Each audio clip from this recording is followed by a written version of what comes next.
വാക്ക് നമുക്ക് പ്രാർത്ഥിക്കാം. ഞങ്ങളെ ദിവാത്സല്യമായി സ്നേഹിക്കുന്ന ഞങ്ങളുടെ നല്ല ദൈവമേ, ഞങ്ങളുടെ നല്ല കർത്താവെ, ഞങ്ങൾ നിന്നെ സ്തുതിക്കുന്നു, സ്തോത്രം ചെയ്യുന്നു. നിന്റെ കുഞ്ഞുങ്ങളായ അടിയങ്ങള് സിയോൻ പ്രയർ ഫെല്ലോഷിപ്പിന്റെ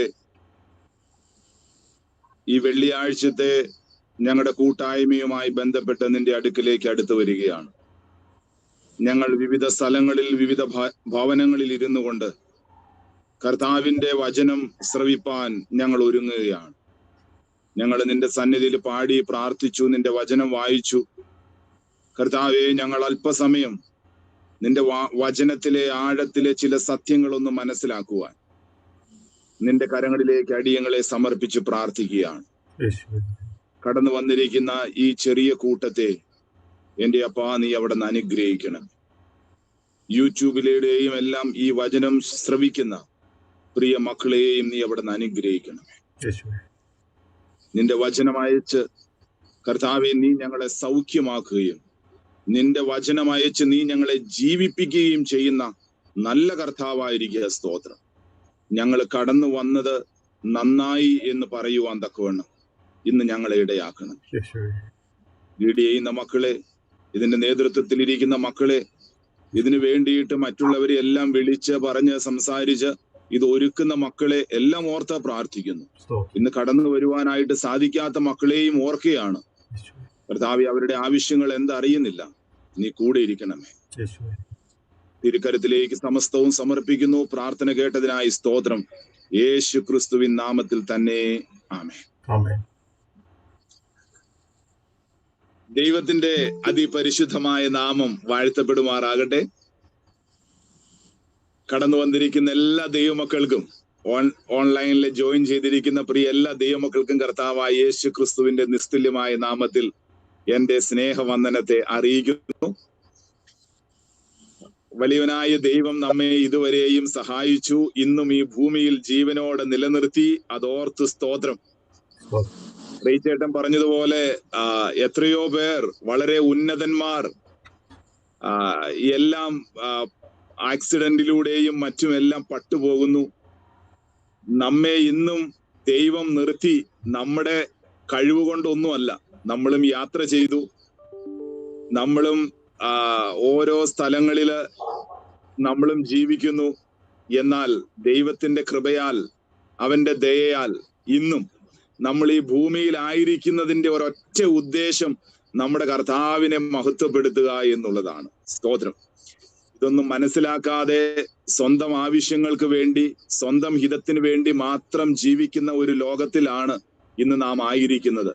നമ്മുടെ കൂട്ടായ്മയിലുള്ള പ്രിയ ദൈവമക്കളുടെ ഒരൊറ്റ ആഗ്രഹമായിരിക്കണം, എന്റെ കർത്താവിനെ മഹത്വപ്പെടുത്തുന്ന ഒരു ജീവിതം, അവനിഷ്ടമുള്ള ഒരു ജീവിതം ജീവിപ്പാൻ കർത്താവെ ഞങ്ങളെ സഹായിക്കണമേ എന്ന ഒരു വലിയ ആഗ്രഹം നമ്മുടെ ഉള്ളിലേക്ക് കടന്നു വരട്ടെ. ഇന്നത്തെ ദൈവവചന ശുശ്രൂഷ ഓർത്ത് ദൈവമക്കൾ പ്രാർത്ഥിച്ചുകൊണ്ടിരിക്കണമേ. ഒരു പ്രാർത്ഥന കർത്താവെ എന്നോട് ഇടപെടണമേ. ഞാനും ആ ഒരു പ്രാർത്ഥനയാണ്. കർത്താവെ, ദൈവത്തിന്റെ വചനം എന്നുള്ളത് ഇരുവാഴ്ത്തിലുള്ള വാളാണ് എന്ന് പറഞ്ഞാൽ, വചനം സംസാരിക്കുന്നവനെയും അത് മുറിപ്പെടുത്തും, വചനം കേൾക്കുന്നവരെയും അത് മുറിപ്പെടുത്തും. അത് മുറിപ്പെടുത്തുമ്പോൾ ദൈവമേ, അത് എന്റെ ജീവിതത്തെ തിരുത്തി മാനസാന്തരത്തിന്റെ ഒരു അനുഭവത്തിലേക്ക് ഞാൻ എവിടെയൊക്കെയാണോ തിരുത്തേണ്ടത് അത് തിരുത്തി ദൈവത്തിന്റെ കൽപ്പന അനുസരിച്ച് മുന്നോട്ട് ജീവിപ്പാൻ തക്കവണ്ണം എന്നെ ഒരുക്കണമേ എന്നുള്ള വലിയ പ്രാർത്ഥനയോടും ആഗ്രഹത്തോടും കൂടെ നമുക്കായിരിക്കാം. ഞാൻ ഈ ദിവസങ്ങളില് നമ്മുടെ ചില ഗ്രൂപ്പുകളിലും വ്യക്തിപരമായിട്ടെല്ലാം ചില മിഷൻ അപ്ഡേറ്റ്സ് ഞാൻ കൊടുക്കാറുണ്ട്. നിങ്ങൾ വേലയെ ഓർത്ത് പ്രാർത്ഥിക്കുന്ന ദൈവമക്കളാണ് ഈ സിയോൻ ഫെല്ലോഷിപ്പിലുള്ളത്. പ്രത്യേകിച്ച് ഇന്ത്യൻ ഇവാഞ്ചലിക്കൽ മിഷന്റെ പ്രവർത്തനത്തെ ദൈവത്തിന്റെ കരങ്ങളിലേക്ക് സമർപ്പിച്ച് പ്രാർത്ഥിക്കുകയും അതിന് കൈത്താങ്ങൽ കൊടുക്കുകയും ചെയ്യുന്ന പ്രിയ മക്കളാണ്, ദൈവമക്കളാണ് എൻ്റെ മുമ്പിൽ നിൽക്കുന്നതെന്ന് എനിക്കറിയാം. ഞാൻ പറയട്ടെ, ഒരു 20 മിഷണറിമാര് കഴിഞ്ഞ ദിവസം നമ്മുടെ ട്രെയിനിങ് കഴിഞ്ഞ് അവര് കർത്താവിന്റെ വേലയ്ക്ക് വേണ്ടിയിട്ട് ഇറങ്ങി തിരിച്ചു. അതില് 4 പേര് വേറെ ഒരു ഓർഗനൈസേഷൻസിൽ നിന്ന് അവരയച്ചവരാണ്. എന്നാൽ മറ്റ് 16 പേര് ഇന്ത്യൻ ഇവാഞ്ചലിക്കൽ മിഷന്റെ മിഷണറിമാരായിട്ട് അവര് പുതിയ സ്ഥലത്തേക്ക്, ഇതുവരെയും സുവിശേഷം എത്തിച്ചേർന്നിട്ടില്ലാത്ത സ്ഥലങ്ങളിലേക്ക് കടന്നു പോവുകയാണ്. അടുത്ത മാസം ഒരു മാസത്തേക്ക് ഒരു ലീവിന് വേണ്ടി അവരുടെ വീട്ടിലേക്ക് വിട്ടിരിക്കുകയാണ്. അവരുടെ വീട്ടുകാരോട് ഒരു ബൈ ബൈ ഒക്കെ പറഞ്ഞ് ഒന്ന് സംസാരിച്ച് വേല സ്ഥലത്തേക്ക് കടന്നു പോകുന്നതിന് വേണ്ടി കർത്താവിന്റെ പിന്നാലെ ചെല്ലുവാനായിട്ട് ആഗ്രഹിച്ച ഒരു വ്യക്തിയോട് ഞാൻ എന്റെ വീട്ടിൽ ചെന്നിട്ടൊന്നൊരു ബൈ ബൈ പറഞ്ഞു പോരട്ടെ എന്ന് പറഞ്ഞപ്പോ കർത്താവ് അതിന് പോലും സമ്മതിച്ചില്ല.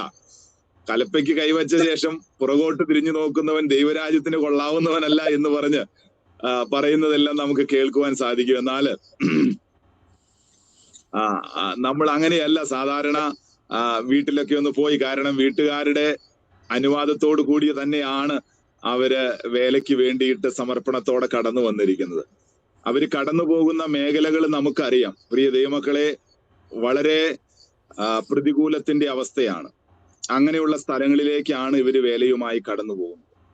നമുക്കോ ഇങ്ങനെയുള്ള സ്ഥലങ്ങളിലേക്ക് പോകുവാനായിട്ട് പലർക്കും സാധിച്ചിട്ടില്ല. നമ്മുടെ കുഞ്ഞുങ്ങളെ പലപ്പോഴും അയക്കുവാനായിട്ട് നമുക്ക് ഇടയായിട്ടില്ല. നമുക്ക് എന്ത് ചെയ്യാൻ സാധിക്കും? നമുക്ക് അവരുടെ പിന്നിൽ നിന്ന് ഒരു തുള്ളി കണ്ണുനീരൊന്ന് ഒഴുക്കുവാൻ. എന്റെ കർത്താവേ, ഇവര് കടന്നു പോകുമ്പോൾ ഞാൻ നിങ്ങളോട് പറയട്ടെ പ്രിയ ദൈവമക്കളെ, ഞാൻ മിനിഞ്ഞാന്ന് കേട്ട ഒരു ന്യൂസ്, ഛത്തീസ്ഗഡില് ഒരു ദൈവദാസനെ, അവിടെ ആ ദേശത്ത് തന്നെ ഉള്ളതാണ്, യേശു ക്രിസ്തുവിനെ ഉപേക്ഷിച്ചിട്ട് തിരിച്ച് ഹിന്ദു മതത്തിലേക്ക് കടന്നു വരണമെന്ന് പറഞ്ഞത് അവൻ അനുസരിക്കാത്തത് മുഖാന്തരം അവന്റെ വീട്ടുകാരും നാട്ടുകാരും ചേർന്ന് അവനെ തല്ലിക്കൊല്ലുവാനായിട്ടിടയായി. അവനെ കൊന്നുകളഞ്ഞു. ഒരു യൗവനക്കാരനെ, 22 വയസ്സോളം ഉണ്ടെന്നാ എന്നോട് ആ ഒരു സുഹൃത്ത് പറഞ്ഞത്. അവനെ തല്ലിക്കൊന്നു കളഞ്ഞു. 2 പേരെ പിടിച്ച് ജയിലിലൊക്കെ ഇട്ടിട്ടുണ്ട്. പക്ഷെ ഞാൻ പറയട്ടെ, ഇതുപോലെയുള്ള സ്ഥലങ്ങളിലേക്കാണ് ഈ മിഷണറിമാരൊക്കെ കടന്നു പോകുന്നത് കേട്ടോ. നമ്മൾ ഓർത്ത് പ്രാർത്ഥിക്കണം. കഴിഞ്ഞ ദിവസം, ഇന്നലെ ഒരു വലിയ ആക്സിഡന്റ് നമ്മുടെ ഒരു ഗുഡ് ന്യൂസ് വർക്കറിന് സംഭവിക്കാനായിട്ടിടയായി. ഒരു സുവിശേഷകന്.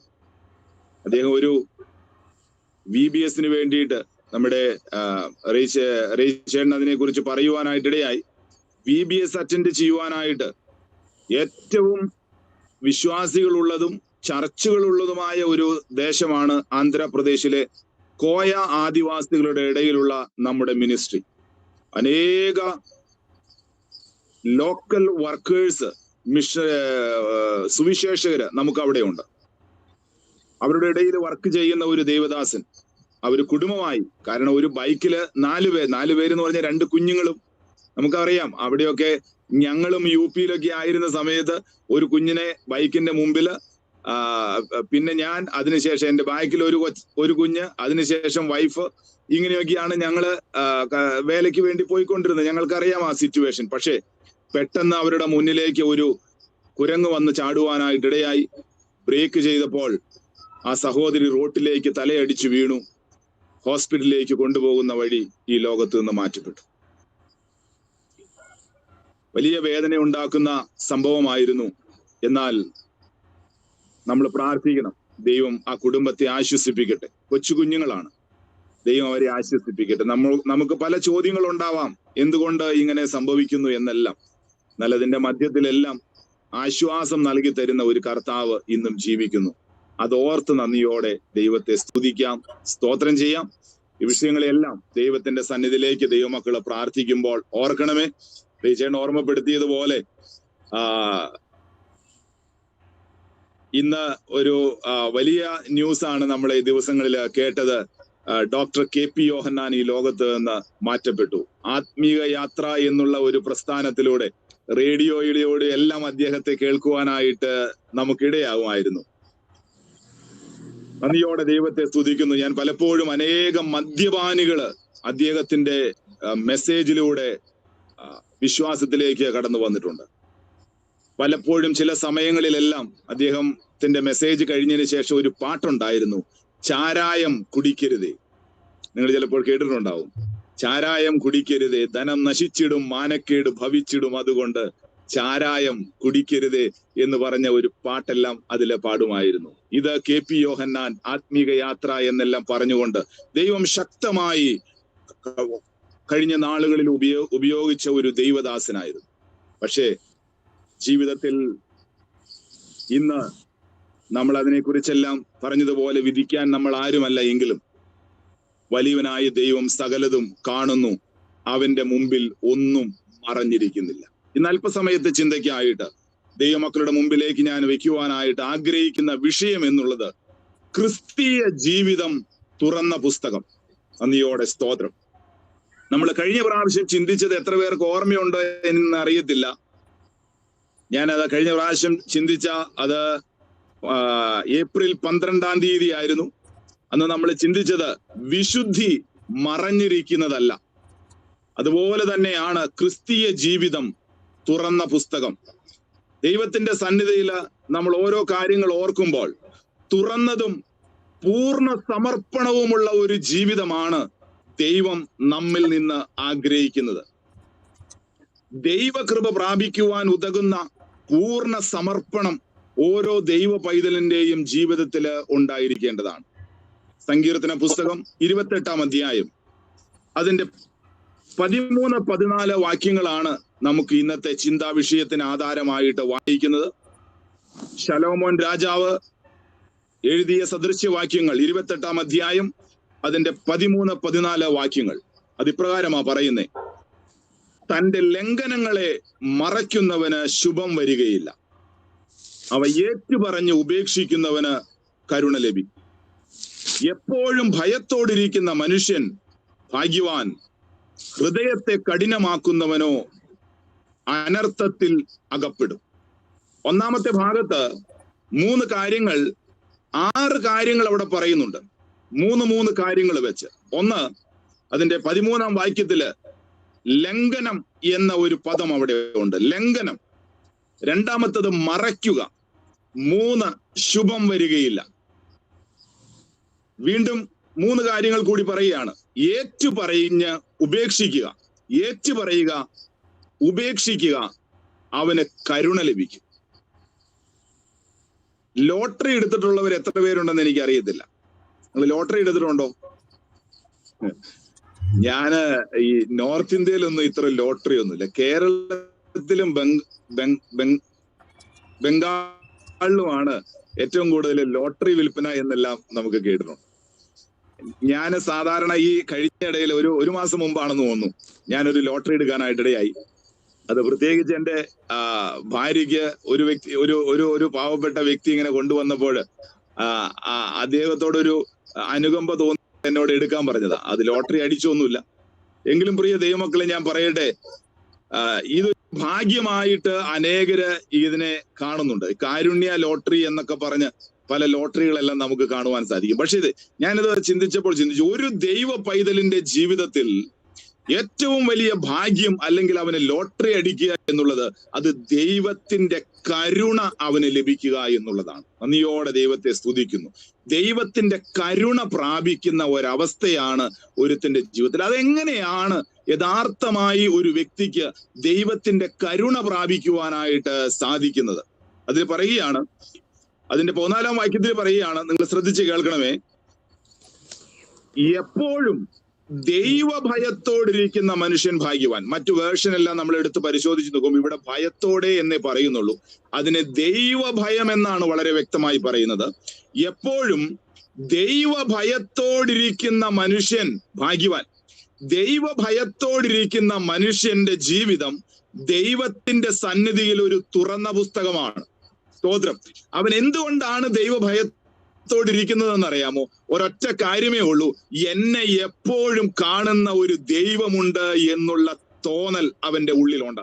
ഞാൻ ഏത് സമയത്ത് ഒരു മുറിയുടെ ഉള്ളിലാണെങ്കിലും, ഞാൻ എവിടെയാണെങ്കിലും എന്റെ ജീവിതം കാണുന്ന ഒരു ദൈവമുണ്ട്. അവന് മറഞ്ഞിരിക്കുന്നതായിട്ടൊന്നുമില്ല. ആ ദൈവം എന്നെ അറിയുന്നു, അവൻ എന്നെ കാണുന്നു. ഞാൻ അവന്റെ പൈതലാണ്. എന്റെ പിതാവിനെ, എന്റെ സ്വർഗീയ പിതാവിനെ പ്രസാദിപ്പിക്കുക എന്നുള്ളതാണ് എന്റെ ജീവിതം എന്ന് മനസ്സിലാക്കുമ്പോൾ അവൻ എപ്പോഴും, ചില സമയങ്ങളിലല്ല എപ്പോഴും ദൈവഭയത്തോടിരിക്കുന്ന ഒരു മനുഷ്യന്റെ അവസ്ഥയായിരിക്കും നമ്മുടെ ജീവിതത്തിൽ. പ്രിയ ദൈവങ്ങളെ, ഇന്ന് ഭയം, ദൈവഭയം എന്നുള്ളത് മനുഷ്യന്റെ ഉള്ളിൽ നിന്ന് മാറിപ്പോയിരിക്കുക. തെറ്റിന് വേണ്ടിയിട്ട് തെറ്റിലേക്ക് ലംഘനത്തിലേക്ക് ഇന്ന് മനുഷ്യനെ നയിക്കുന്നത് എന്താണെന്നറിയാമോ?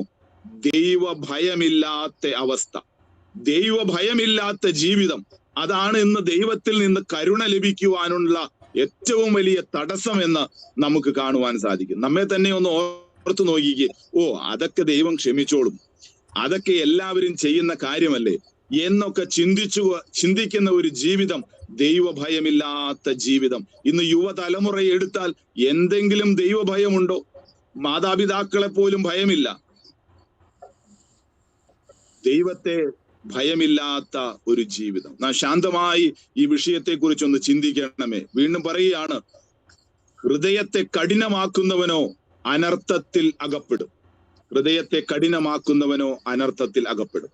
അതിന്റെ 13-ാം വാക്യം നമ്മൾ ചിന്തിച്ചത് ഇപ്രകാരമാണ്: തന്റെ ലംഘനങ്ങളെ മറയ്ക്കുന്നവന് ശുഭം വരികയില്ല.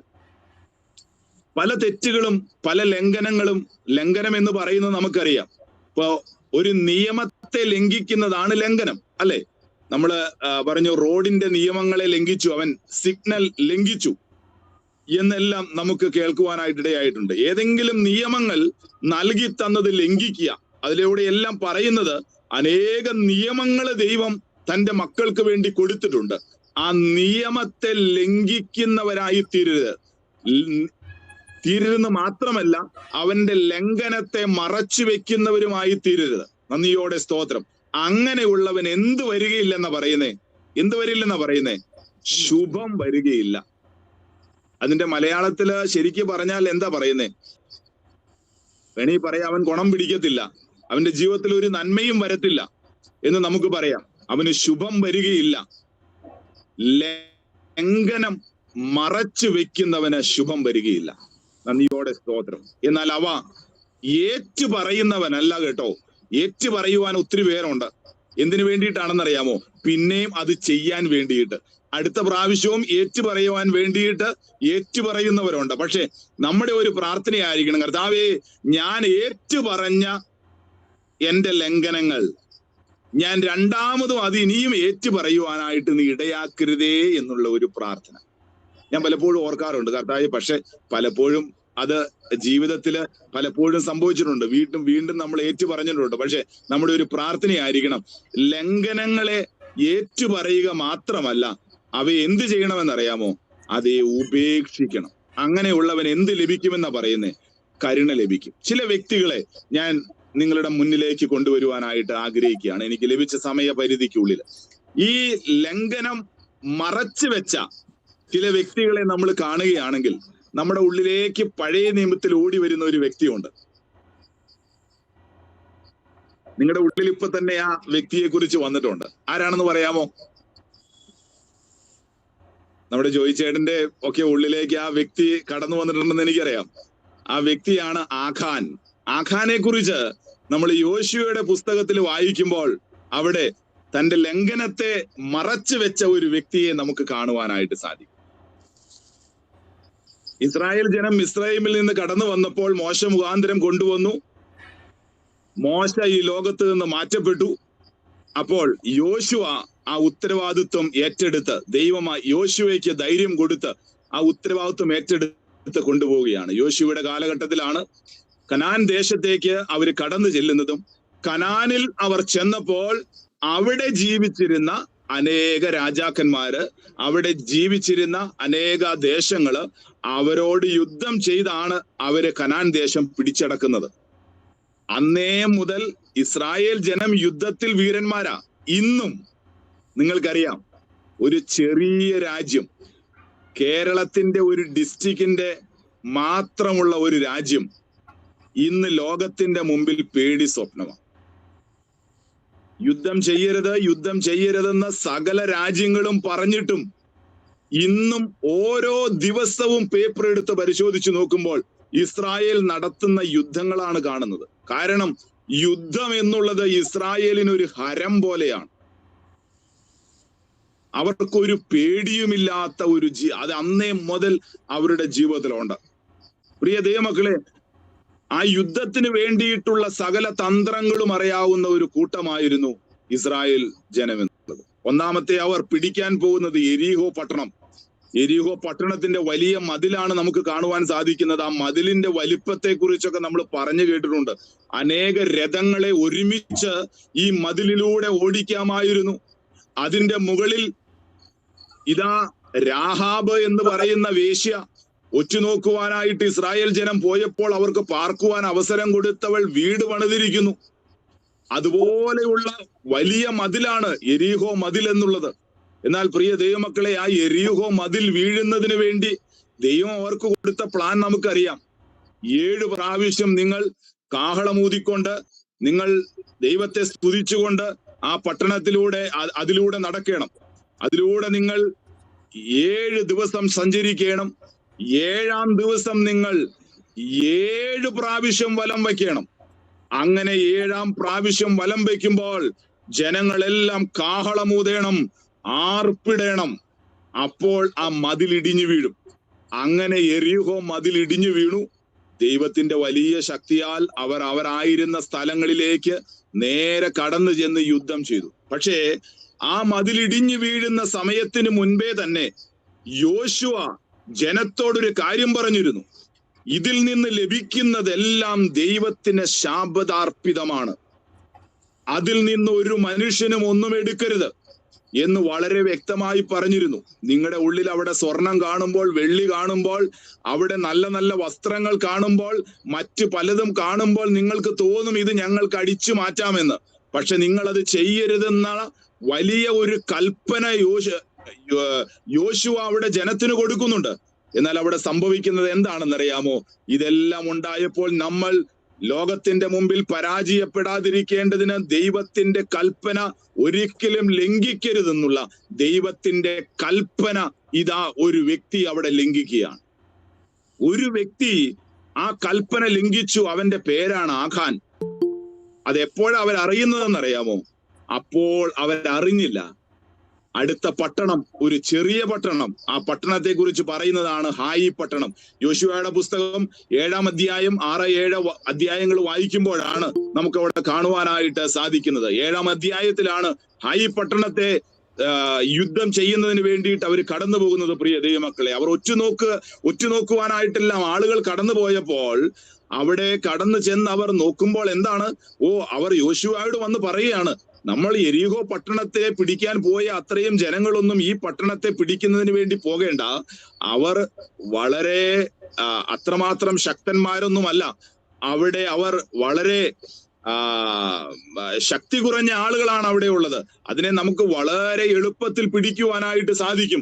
കുറച്ച് ജനം മാത്രം പോയാൽ മതി എന്നെല്ലാം പറഞ്ഞുകൊണ്ട് അവരവിടേക്ക് കടന്നു പോയത്. ഈസി ആയിട്ട് നമുക്ക് കൈകാര്യം ചെയ്യാം എന്ന് പറഞ്ഞ് അവർ കടന്നു പോയിടത്ത് എന്താ സംഭവിക്കുന്നത്? അവർ ശത്രുവിന്റെ മുന്നിൽ തോറ്റോടുന്ന അവസ്ഥ വരുന്നു. അനേകർ മരണപ്പെടുന്നു. അവരവിടെ നിന്ന് പുറം തിരിഞ്ഞോടി തിരിച്ചു വരുന്ന അവസ്ഥയിൽ പ്രിയ ദൈവമക്കളെ, ഇതാ യോശുവ ദൈവത്തിന്റെ സന്നിധിയിൽ കിടന്ന് കരയുകയാണ്. അതിന്റെ 7-ാം വാക്യത്തിലെല്ലാം വായിക്കുന്നത് എന്താണെന്നറിയാമോ? ദൈവത്തെ കുറ്റം പറയുകയാണ്. 7-ാം വാക്യം, 7-ാം അധ്യായം 7-ാം വാക്യത്തിലൊക്കെ ഇപ്രകാരമാണ് വായിക്കുന്നത്: അയ്യോ കർത്താവേ, യഹോവേ, ഞങ്ങളെ നശിപ്പിപ്പാൻ അമോര്യരുടെ കയ്യിൽ ഏൽപ്പിക്കേണ്ടതിന് നീ ഈ ജനത്തെ യോർദാനിക്കരെ കൊണ്ടുവന്നത് എന്ത്? ദൈവത്തോട് പരാതി പറയുക, നീ എന്തിനാ ഞങ്ങളെ ഇങ്ങോട്ട് ഈ കൊല്ലാനായിട്ട്, ഇവരുടെയൊക്കെ കയ്യിൽ ഏൽപ്പിക്കാനായിട്ട് ഞങ്ങളെ ഇങ്ങോട്ട് കൊണ്ടുവന്നേ? പലപ്പോഴും ജീവിതത്തിൽ തെറ്റുകൾ സംഭവിക്കുമ്പോൾ, നമ്മുടെ ജീവിതത്തിൽ പരാജയങ്ങൾ സംഭവിക്കുമ്പോൾ പലപ്പോഴും അത് ദൈവമാണ്, ദൈവത്തെ കുറ്റം പറയുന്ന അവസ്ഥ പലപ്പോഴും ജീവിതത്തിൽ ഉണ്ടാവാറുണ്ട്. നമ്മളിലേക്ക് തന്നെ തിരിഞ്ഞു നോക്കാതെ ദൈവത്തെ തള്ളിപ്പറയുന്ന, ദൈവത്തെ പഴിചാരുന്ന അനുഭവങ്ങൾ അനേകരുടെ ജീവിതത്തിൽ ഉണ്ടാകാറുണ്ട്. പക്ഷേ ഇങ്ങനെയുള്ള അവസരങ്ങൾ കടന്നു വരുമ്പോൾ നമ്മളിലേക്ക് തന്നെയാണ് തിരിയേണ്ടതെന്ന് ഇവിടെ ദൈവത്തിന്റെ വചനം പഠിപ്പിക്കുന്നു. അപ്പോൾ അവിടെ പറയുകയാണ്, നിങ്ങൾ അശുദ്ധി ചെയ്തിരിക്കുന്നു, നിങ്ങൾ കൽപ്പന ലംഘിച്ചിരിക്കുന്നു, നിങ്ങൾ പാപം ചെയ്തിരിക്കുന്നു. അതുകൊണ്ട് സാധാരണ അവർ ചെയ്യുന്നത് പോലെ ഈ ശരിക്കും ദൈവത്തിന് പറഞ്ഞാൽ മതിയായിരുന്നു ഇന്നയാള് പാപം ചെയ്തെന്ന്. പക്ഷെ അവിടെ അതൊന്നും പറയുന്നില്ല. അവരുടെ നടപ്പനുസരിച്ച് അവരെന്താ ചെയ്യുന്നറിയാമോ? അവിടെ ചീട്ടിടുകയാണ് ചെയ്യുന്നത്. നന്ദിയോടെ ദൈവത്തെ സ്തുതിക്കുന്നു. ആ അവസ്ഥയാണ് നമുക്ക് 7-ാം അധ്യായത്തിന്റെ പുറത്തേക്കെല്ലാം കാണുവാനായിട്ട് സാധിക്കുന്നത്. സാധാരണ ആരെങ്കിലും പിടിക്കപ്പെടണമെങ്കിൽ നമുക്കറിയാം പല സ്ഥലങ്ങളിലും ചീട്ടിടുന്ന അനുഭവം ഉണ്ടായിട്ടുണ്ട്, ഇല്ലേ? അതുപോലെ ഇവിടെ നറുക്കിടുകയാണ്. ഇങ്ങനെ ഓരോ എല്ലാ ഗോത്രത്തെയും, അത് എങ്ങനെയാണെന്ന് അറിയാമോ? ഗോത്രം ഗോത്രമായി, കുലം കുലമായി, കുടുംബം കുടുംബമായി, ആളാം പ്രതിയായി അവിടെ ചീട്ടിടുകയാണ്. നന്ദിയോടെ സ്തോത്രം. അങ്ങനെയാണ് അവിടെ ഓരോന്ന് നടക്കുന്നത്. ഒന്ന്, അവിടെ എത്ര ഗോത്രമുണ്ടെന്നറിയാമോ? 12 ഗോത്രമുണ്ട് ഇസ്രായേലില്. ഈ 12 ഗോത്രങ്ങളെയും അവരെന്ത് ചെയ്യുകയാണ്? ചീട്ടിടുന്ന അവസ്ഥയാണ് നമുക്ക് കാണുവാനായിട്ട് ഇടയാകുന്നത്. അപ്പോൾ ഒന്നാമതായിട്ട് അവർ ഗോത്രമായി ചീട്ടിട്ടു. ഇതെല്ലാം ചീട്ടിട്ടപ്പോൾ ഏത് ഗോത്രത്തെയാ പിടിക്കപ്പെട്ടെന്നറിയാമോ? ഏതാ? യഹൂദ ഗോത്രമാണ് അവിടെ പിടിക്കപ്പെട്ടത് കേട്ടോ. അതിന്റെ 16-ാം വാക്യം മുതല് നമ്മൾ വായിച്ചാൽ മതി. യഹൂദ ഗോത്രമാണ് പിടിക്കപ്പെടുന്നത്. യഹൂദ ഗോത്രം എന്ന് പറഞ്ഞാൽ രാജാക്കന്മാരുടെ ഗോത്രമാണ്. രാജാക്കന്മാർ ആ ഗോത്രത്തിൽ നിന്നാണ് വന്നത്. ഏറ്റവും ഇമ്പോർട്ടന്റ് ആയിട്ടുള്ള ഒരു ഗോത്രമാണ്. ദാവീദിന്റെ ഗോത്രമാണ്. അല്ലെങ്കിൽ യേശു ക്രിസ്തു വരെ യഹൂദ ഗോത്രത്തിലാണ് ജനിച്ചത്. നന്ദിയോടെ ദൈവത്തെ സ്തുതിക്കുന്നു. അപ്പോൾ ഇതിനെയൊക്കെ ചിലപ്പോൾ നമ്മള് ഇത് വലിയ കുടുംബമാണ്, ഞങ്ങൾ വലിയ കുടുംബക്കാരാ, അതുകൊണ്ട് ഈ കുടുംബത്തെ ഒന്നും ശിക്ഷിക്കത്തില്ല എന്നൊന്നും പറയരുത് കേട്ടോ. ഞാൻ പലപ്പോഴും ഓർക്കാറുണ്ട്, ഏത് കുടുംബത്തിൽപ്പെട്ടതാണെങ്കിലും, അല്ലെങ്കിൽ ഏത് കുലത്തിൽപ്പെട്ടതാണെങ്കിലും, ഏത് ഗോത്രത്തിൽപ്പെട്ടതാണെങ്കിലും, പാപം ചെയ്താൽ, കൽപ്പന ലംഘിച്ചാൽ അതിനുള്ള ശിക്ഷാവിധി ഉണ്ട് എന്ന് ഓർത്തിരിക്കേണ്ടതാണ്. ആഖാന് ചീട്ട് വീണപ്പോഴാണ് ആഖാൻ തന്നെ വെളിപ്പെടുത്തുന്നത്. ഞാൻ ചിലപ്പോഴൊക്കെ ഓർക്കാറുണ്ട്, അതിന് മുന്നമേ തന്നെ ചിലപ്പോൾ അവനെ തന്നെ വെളിപ്പെടുത്തിയായിരുന്നെങ്കിൽ അവന്റെ കുടുംബം നശിച്ചു പോകുകയില്ലായിരുന്നു. പക്ഷെ അവൻ പിടിക്കപ്പെട്ടപ്പോൾ മാത്രമാണ് അവൻ പറയുന്നത്, ഞാൻ പാപം ചെയ്തിരിക്കുന്നു, ഞാൻ ഇന്നത് ചെയ്തിരിക്കുന്നു. അവിടെ എന്താ സംഭവിക്കുന്നതെന്ന് നിങ്ങൾക്കറിയാമോ? ആഖാനെ കൊണ്ടുപോയി അവനെയും അവന്റെ കുടുംബത്തെയും, അവിടെ എഴുതിയിരിക്കുന്നത് നമുക്ക് വായിക്കുമ്പോൾ ദയനീയമായി തോന്നും, അവരെ കല്ലെറിയുക മാത്രമല്ല, അവരെ എങ്ങനെയാ കൊന്നേന്നറിയാമോ? ഞാൻ എന്റെ ചെറുപ്പത്തിലേക്ക് ഓർത്തിട്ടിരുന്നത് കല്ലെറിഞ്ഞ് മാത്രമാ. പക്ഷെ അവിടെ വളരെ വ്യക്തമായി എഴുതിയിട്ടുണ്ട്, അവരെ തീയിലിട്ട് ചുട്ടുകൊന്ന. അവരെ തീയിലിട്ട് ചുട്ടുകൊന്നു. അവരുടെ മേൽ ഒരു വലിയ കൽക്കൂമ്പാരം തീർത്തു. ആ കൽക്കൂമ്പാരം ഇന്നും നിലനിൽക്കുന്നു. അതിന് ആഖോർ താഴ്വര എന്ന പേർ. എന്തിനു വേണ്ടിയിട്ടാണെന്നറിയാം? ഇത് കാണുമ്പോൾ ലംഘനം മറച്ചു വെക്കുന്നവന് ശുഭം വരികയില്ല എന്നുള്ളത് ഓർത്തിരിക്കുകയാണ്. എന്റെ ദൈവം സകലതും കാണുന്നുണ്ട്. ദൈവത്തിന്റെ മുമ്പിൽ ഞാനൊരു തുറന്ന പുസ്തകമാണ് എന്നുള്ള ചിന്ത നമ്മളിലേക്ക് കടന്നു വരണം. പക്ഷെ ലംഘനം ചെയ്ത പഴയ നിയമത്തിലെ മറ്റൊരു വ്യക്തിയായിരുന്നു ദാവീദ്. ദാവീദിനെ കുറിച്ച് നമുക്കറിയാം. അവനും ഏത് ഗോത്രക്കാരനായിരുന്നു? യഹൂദ ഗോത്രക്കാരൻ തന്നെയായിരുന്നു. ഊര്യാവിനെ കൊന്ന് ഊര്യാവിന്റെ ഭാര്യയെ തന്റെ ഭാര്യയാക്കി മാറ്റി ലംഘനം ചെയ്തവനാണ്. എന്നാൽ നാഥാൻ പ്രവാചകൻ അവന്റെ അടുത്ത് വന്ന് ആ മനുഷ്യൻ നീ തന്നെ എന്ന് പറഞ്ഞപ്പോൾ 51-ാം സങ്കീർത്തനത്തിലെല്ലാം എഴുതിയിരിക്കുന്നത് പോലെ തന്നെ ഏൽപ്പിച്ചു കൊടുത്തുകൊണ്ട്, കരഞ്ഞുകൊണ്ട്, വിലപിച്ചുകൊണ്ട് ദൈവത്തിന്റെ സന്നിധിയിലേക്ക് അടുത്ത് വന്നവൻ താണു വീണ് അപേക്ഷിച്ചപ്പോൾ അവന്റെ ലംഘനങ്ങളെ ക്ഷമിച്ച് ദൈവത്തിന്റെ ഹൃദയപ്രകാരമുള്ള മനുഷ്യനെന്ന് വിളിക്കപ്പെടുവാൻ തക്കവണ്ണം ദാവീദിനെ ആക്കി തീർത്തെങ്കിൽ, നിങ്ങളുടെ പാപങ്ങൾ എത്ര കടുംചുവപ്പായിരുന്നാലും ഞാനതിനെ ഹിമം പോലെ വെളുപ്പിക്കാമെന്നും, രക്താംബരം പോലെ ചുമന്നിരുന്നാലും ഞാനതിനെ പഞ്ഞി പോലെ ആക്കി തീർക്കാമെന്നും വാഗ്ദത്തം ചെയ്ത നല്ല കർത്താവ് നമ്മോട് കൂടെയുണ്ട്. പ്രിയ ദൈവമക്കളെ, ആ മനുഷ്യൻ നീ തന്നെ എന്ന് ദൈവത്തിന്റെ വചനം, പരിശുദ്ധാത്മാവ് നമ്മെ ബോധ്യപ്പെടുത്തുമ്പോൾ ലംഘനത്തെ മറച്ചു വെക്കാതെ ദൈവത്തിന്റെ സന്നിധിയിലേക്ക് ഏൽപ്പിച്ചു കൊടുത്തുകൊണ്ട്, കർത്താവേ, എനിക്കൊരു മാനസാന്തരത്തിന്റെ ആവശ്യമാണ്, നീ എന്നെ അനുഗ്രഹിക്കണമേ എന്ന് പറയുമ്പോൾ നമ്മുടെ കുറവുകളെ, നമ്മുടെ പാപങ്ങളെ ക്ഷമിച്ചു തരുന്ന ഒരു കർത്താവാണ് നമ്മുടെ മുന്നിലുള്ളത്. നന്ദിയോടെ ദൈവത്തെ സ്തുതിക്കുന്നു. പുതിയ നിയമത്തിലേക്ക് കടന്നു വരുമ്പോൾ മറ്റൊരു വ്യക്തിയെ നമുക്ക് കാണുവാനായിട്ട് സാധിക്കും. അതുകൂടി ചിന്തിച്ചുകൊണ്ട് നമുക്ക് ഇന്നത്തെ ചിന്ത നിർത്താമെന്ന് ആഗ്രഹിക്കുക. ലംഘനം മറച്ചു വെക്കുന്നവന് ശുഭം വരികയില്ല. അപ്പോസ്തലപ്രവൃത്തികളുടെ പുസ്തകം 5-ാം അധ്യായം തുടങ്ങുന്നത് തന്നെ 2 വ്യക്തികളെ കുറിച്ച് പറഞ്ഞുകൊണ്ടാണ്. അപ്പോസ്തലപ്രവൃത്തികൾ 5-ാം അധ്യായം രണ്ട് വ്യക്തികളെ ചൂണ്ടിക്കാണിച്ചുകൊണ്ടാണ് അവിടെ തുടങ്ങുന്നത്. നിങ്ങൾക്കറിയാം അത് ആരാണെന്ന്? ഒന്ന് പറയാമോ? ആർക്കെങ്കിലും ഒന്ന് പറയാമോ ആരാണെന്ന്?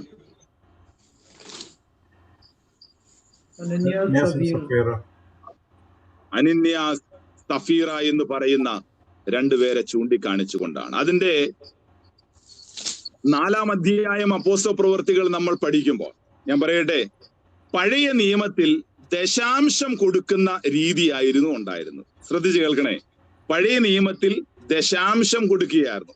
10-1 അല്ലെങ്കിൽ 100-10 അത് ദൈവത്തിന്റെ കാര്യങ്ങൾക്ക് മാറ്റിവെക്കുന്ന ഒരു അനുഭവമായിരുന്നു അന്നുണ്ടായിരുന്നത്. ഇന്നും ദൈവം നൽകിത്തരുന്ന സമ്പത്തിൽ നിന്ന് അല്ലെങ്കിൽ ഇതിൽ നിന്ന് 10-1 മാറ്റിവെച്ച് ദൈവത്തിന്റെ വേലയെ സപ്പോർട്ട് ചെയ്യുന്ന അനേകരെ ഞങ്ങൾക്ക് ഈ നാളുകളിൽ കാണുവാനായിട്ടിടയായിട്ടുണ്ട്. തമിഴ്നാട്ടിലൊക്കെ പ്രത്യേകിച്ച് അനേകരെ കുറിച്ച് കേട്ടിട്ടുണ്ട്. അവർക്ക് ശമ്പളം കിട്ടിക്കഴിഞ്ഞാൽ ഉടൻ തന്നെ ദശാംശം അവർ മാറ്റിവെക്കും. അതിനുശേഷം അതിൽ നിന്ന് ദൈവത്തിന്റെ വേലയ്ക്ക് വേണ്ടി സപ്പോർട്ട് ചെയ്യുന്ന, അതിൽ നിന്ന് എടുക്കരുത് എന്ന് വളരെ ചിട്ടയായിട്ട് ജീവിക്കുന്ന അനേകരുണ്ട്. എന്നാൽ പുതിയ നിയമത്തിലേക്ക് കടന്നു വന്നപ്പോൾ പ്രിയ ദൈവമക്കളെ കാണുവാൻ സാധിക്കുന്ന എന്തെന്നറിയാമോ? ഒരു പൂർണ്ണ സമർപ്പണമാണ് പുതിയ നിയമത്തിലേക്ക് കടന്നു വന്നപ്പോൾ ആദ്യ നാളുകളിൽ അപ്പോസ്തലന്മാരുടെ ജീവിതത്തിൽ ഉണ്ടായിരുന്നു. നമ്മൾ പലപ്പോഴും ചിന്തിക്കുമ്പോൾ ഇതെങ്ങനെ എന്ന് ചിന്തിക്കുന്നതാണ്. അതിന്റെ 4-ാം അധ്യായം എല്ലാം വായിക്കുമ്പോൾ നമുക്ക് കാണുവാൻ സാധിക്കുന്നത് അവർക്കുണ്ടായിരുന്ന നിലങ്ങളെയും വീടുകളെയും എല്ലാം വിറ്റ് അവരെന്താ ചെയ്തുകൊണ്ടിരുന്ന അറിയാമോ? അപ്പോസ്തലന്മാരുടെ കാൽക്കീഴിൽ കൊണ്ടുവന്ന് വെച്ചു.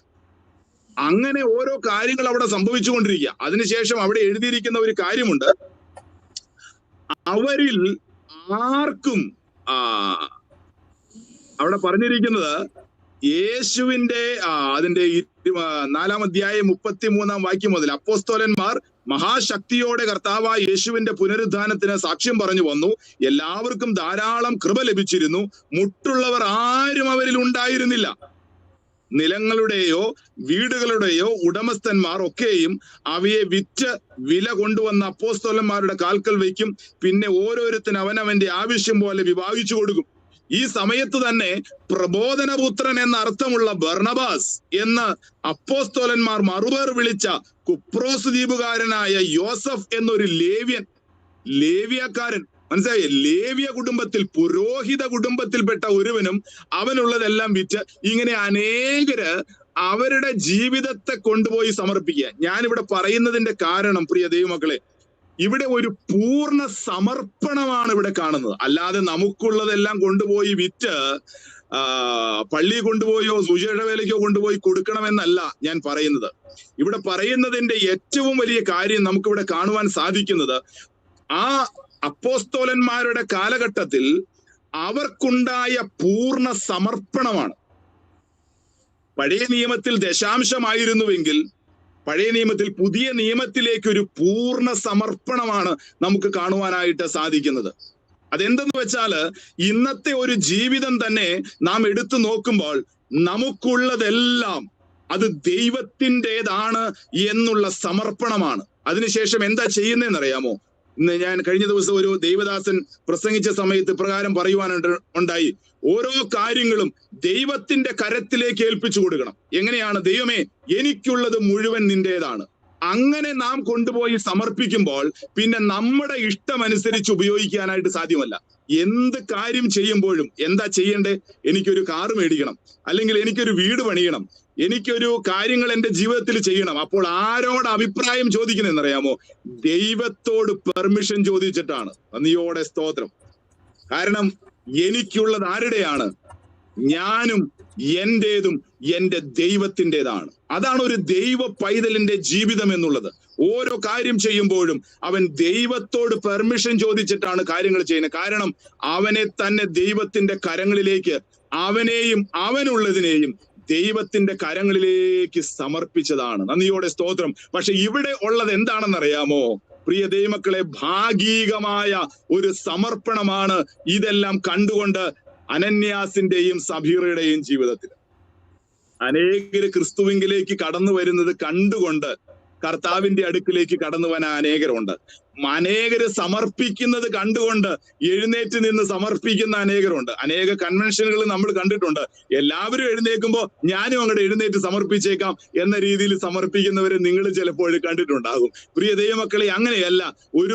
ഒരു ദൈവസന്നിധിയിലുള്ള സമർപ്പണം എന്നുള്ളത് അതൊരു പൂർണ്ണ സമർപ്പണമാണ്. ഭാഗിക സമർപ്പണം ദൈവം ഒരിക്കലും ആഗ്രഹിക്കുന്നതല്ല, അത് ദൈവം വെറുക്കുന്നതാണെന്ന് ഓർത്തുകൊള്ളണം. ഒരു ദൈവ പൈതൽ അവനെ തന്നെ സമർപ്പിക്കുമ്പോൾ അവന്റെ ജീവിതത്തെ മുഴുവനായി സമർപ്പിക്കണം. ദൈവത്തിന്റെ കരങ്ങളിലേക്ക് ഏൽപ്പിച്ചു കൊടുക്കണം.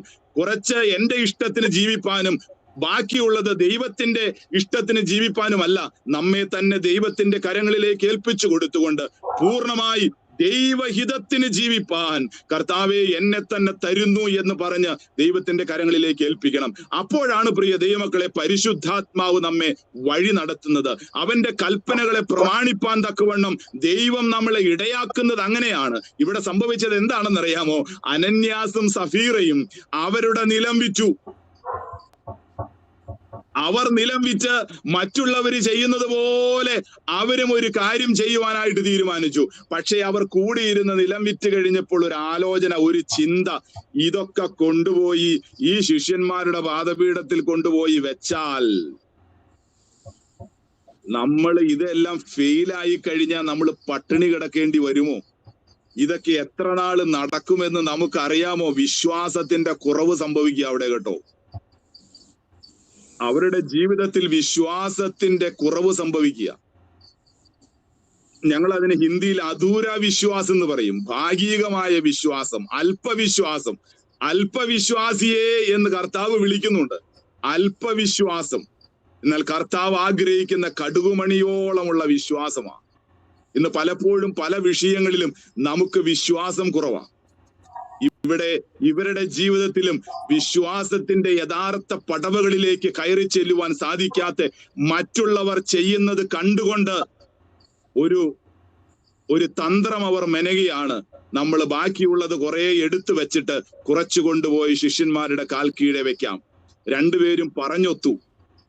അങ്ങനെ അനന്യാസ് ആദ്യം പോയി. അനന്യാസ് അവിടേക്ക് കടന്നു ചെല്ലുമ്പോൾ പത്രോസിന്റെ കാൽ കീഴെ കൊണ്ട് വെച്ചപ്പോൾ പത്രോസിന്റെ കാൽക്കീഴെ കൊണ്ടുവന്ന് വെച്ചിയാണ്, ഞങ്ങളുടെ നിലം വിറ്റതിന്റെ മുഴുവൻ തുകയുമുണ്ട് കേട്ടോ എന്ന് പറഞ്ഞുകൊണ്ട് അവിടേക്ക് കൊണ്ടുപോയി കൊടുക്കുകയാണ്. ഇത്രയ്ക്കോ നിലം വിറ്റത് എന്ന ചോദ്യത്തിന്റെ മുന്നിൽ പറയുകയാണ്, ഇത്രയ്ക്ക് തന്നെ എന്ന് പറഞ്ഞു. നീ എന്തിനാണ് പരിശുദ്ധാത്മാവിനെതിരെ വ്യാജം പറയുവാൻ നിന്നെ തന്നെ ഏൽപ്പിച്ചു കൊടുത്തത് അനന്യാസേ എന്ന് ചോദിച്ചപ്പോൾ, ആ ശബ്ദം അവന്റെ ഉള്ളിലേക്ക് ചെന്നപ്പോൾ, പ്രിയ ദൈവമക്കളെ, അവൻ പത്രോസിന്റെ മുമ്പിൽ എന്താ സംഭവിക്കുന്നേ? അവിടെ മരിച്ചു വീണു. അവന്റെ കാൽ കീഴെ വീണ് മരിച്ചു. യൗവനക്കാർ അവനെ കൊണ്ടുപോയി ശീല പൊതിഞ്ഞ് എന്ത് ചെയ്തു? കുഴിച്ചിട്ടു. ഇന്നത്തെ കാലത്തൊന്നും സംഭവിക്കുന്ന കാര്യമല്ല കേട്ടോ. അന്നൊക്കെ ഇതുപോലെയുള്ള പത്രോസുമാരൊന്നും ഈ നാളുകളിൽ ഇല്ലാന്ന് തന്നെ നമുക്ക് പറയാം. നന്ദിയോടെ ദൈവത്തെ സ്തുതിക്കുന്നു. 3 മണിക്കൂർ കഴിഞ്ഞപ്പോഴേ അച്ചായൻ എന്താ ഇതുവരെ തിരിച്ചു വരാത്തത് എന്ന് ചിന്തിച്ചുകൊണ്ട് അമ്മാമ എന്ത് ചെയ്തു? ഈ അച്ചായനെ അന്വേഷിച്ച് ഇറങ്ങി. അച്ചായൻ എങ്ങോട്ടാ പോയെന്ന് വളരെ വ്യക്തമായി അറിയാവുന്നത് കൊണ്ട് ശിഷ്യന്മാരുടെ അടുക്കിലേക്ക് അമ്മാമ കടന്നു ചെല്ലുക. എത്ര മണിക്കൂർ കഴിഞ്ഞ്? 3 മണിക്കൂർ കഴിഞ്ഞപ്പോൾ അവിടേക്ക് ചെന്നപ്പോൾ കാണുന്നത് എന്താണെന്നറിയാമോ പ്രിയ ദൈവമക്കളെ? കേറി ചെന്ന ഉടൻ തന്നെ ഭർത്താവ് മരിച്ച കാര്യവും പറയുന്നില്ല, മറ്റു കാര്യങ്ങൾ. ചിലപ്പോൾ അത് അറിഞ്ഞായിരുന്നെങ്കിൽ അവൾ എന്ത് പറഞ്ഞേനെ? സത്യം പറഞ്ഞേനെ. പക്ഷെ അതൊന്ന് കേറി ചെന്ന ഉടൻ തന്നെ പത്രോസിന്റെ ചോദ്യം എന്താ ചോദിക്കുന്നതെന്നറിയാമോ? സഫീറെ, നിങ്ങൾ ഇത്രയ്ക്കോ സ്ഥലം വിറ്റത്? നിങ്ങൾ ഇത്രയ്ക്കോ സ്ഥലം വിറ്റത്?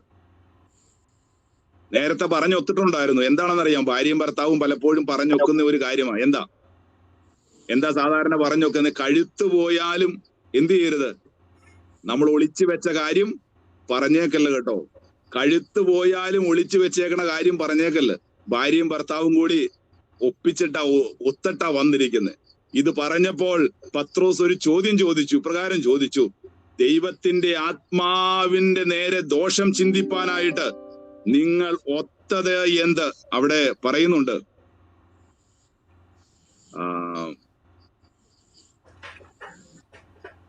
കർത്താവിന്റെ ആത്മാവിനെ പരീക്ഷിപ്പാൻ നിങ്ങൾ തമ്മിൽ ഒത്തത് എന്ത്? കർത്താവിന്റെ ആത്മാവിനെ പരീക്ഷിപ്പാൻ നിങ്ങൾ ഒത്തത് എന്ത്?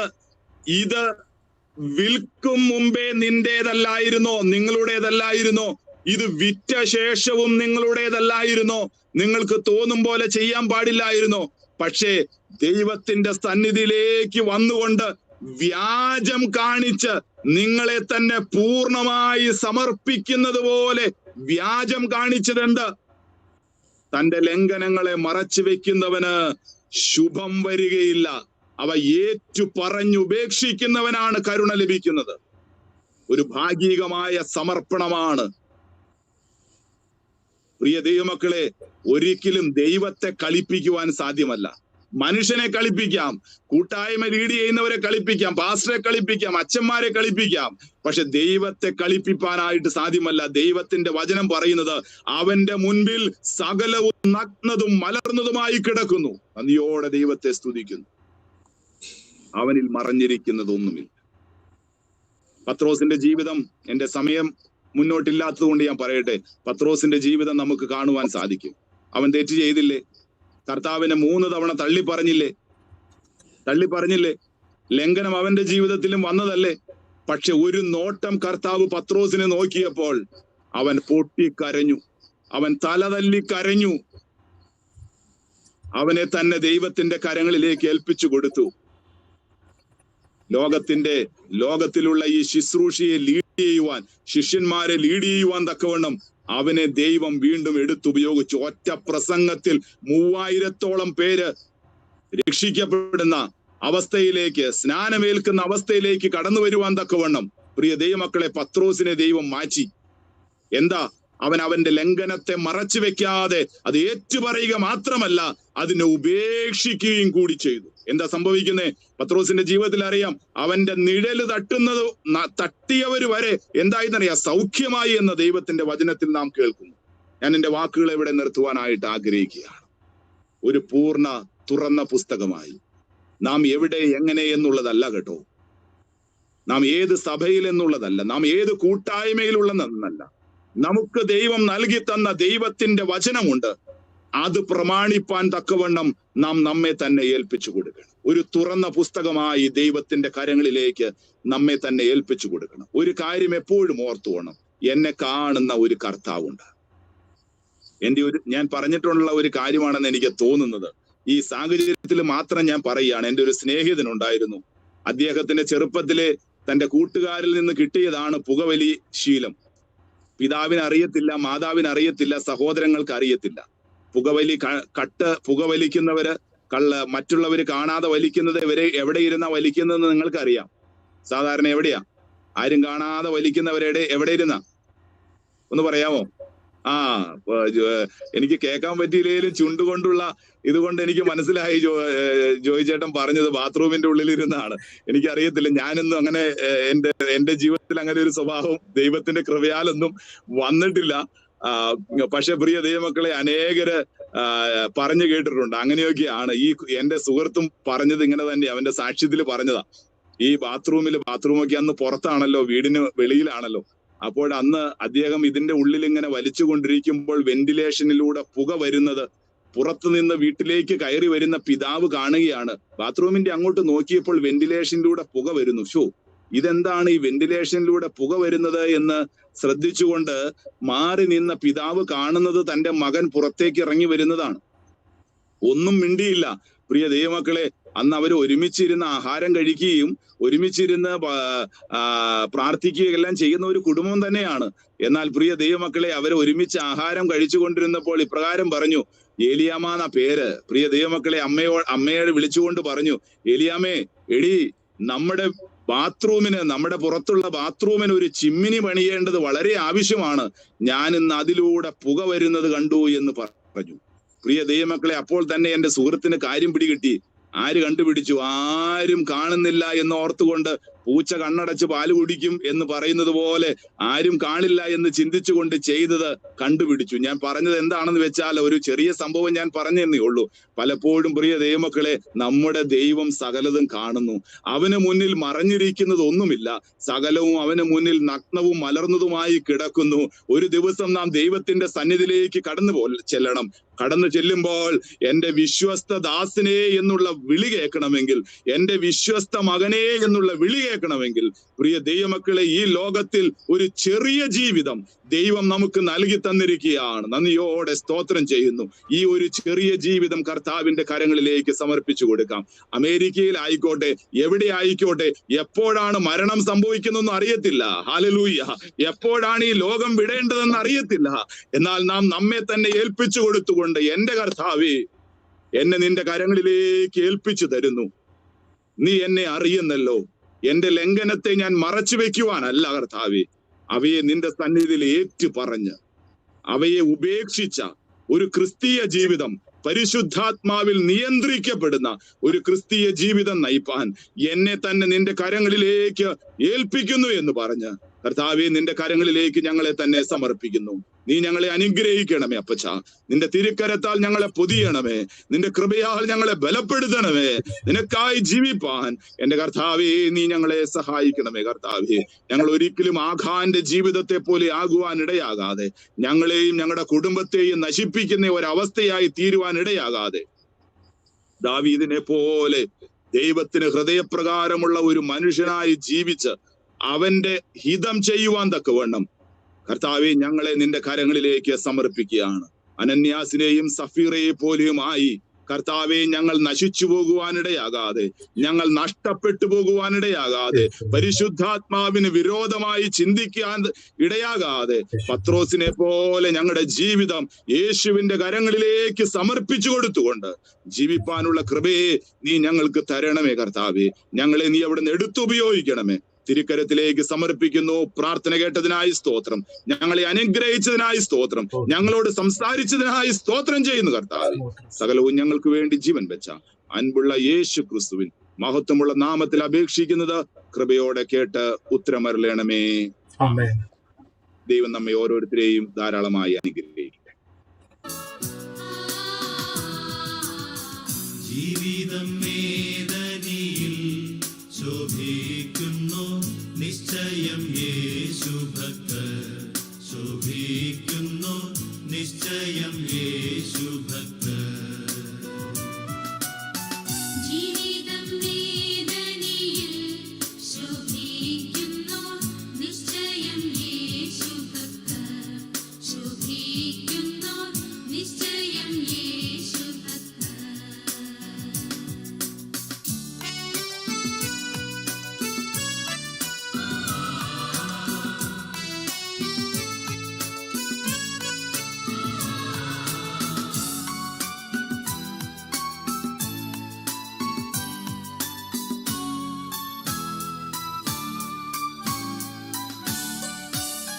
ദൈവത്തോടും എല്ലാ